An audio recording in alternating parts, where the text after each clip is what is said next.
Hey my Elvies. Welcome to the Lichen Voil. The story begins at a coffee shop. It was my 7th month in this news firm. Probably it could be last. The reason I couldn't make it cause I couldn't find a great news to publish or didn't had any great ideas to share. I took a long breath and started to assemble the courage to find a new job to earn. All these thoughts of disappointment were like a traffic rush on Lily's mind. After clearing her bill, she walked out of the coffee shop and made her way to the bus stop. Her eyes darted here and there, scanning the street. Suddenly her eyes met to a girl who was standing across the street. The girl was staring directly at Lily. Their eyes met for a long, unsettling moment. The girl with poker face and a tearful eyes pointed towards Lily and ran away. Lily's journalist instinct kicked in. Something about the encounter didn't feel random. She couldn't explain why, but it felt like a silent cry for help. Lily followed her across the road. Hey! The girl was running slowly. Lily was following the girl with her hair floating in air. She collected herself. The girl kept looking back repeatedly, as if she were leading Lily somewhere unknown.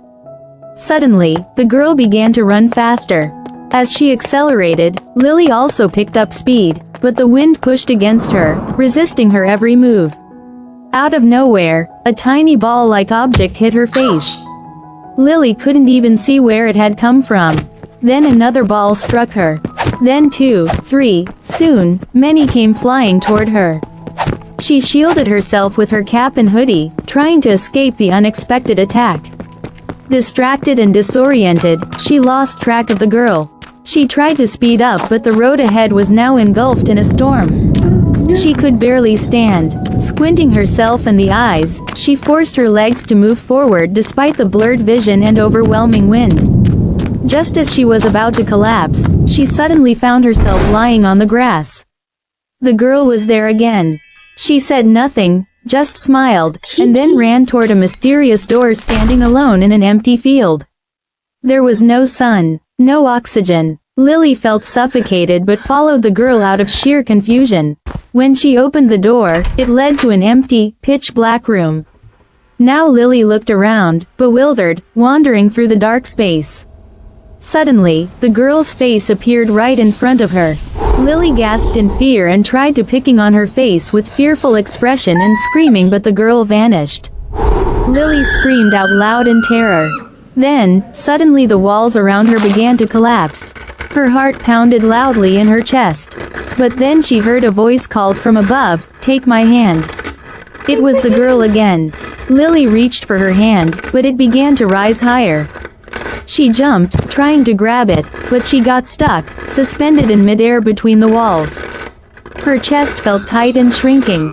She couldn't move upward. She tried again and again with full energy, but suddenly, her eyes opened.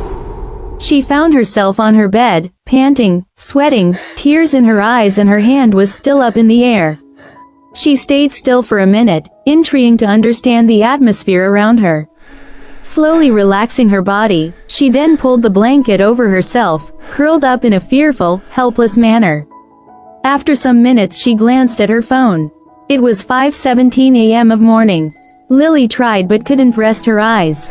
Later sometime the sun's rays created a dim, golden blurry light in the room through the curtains.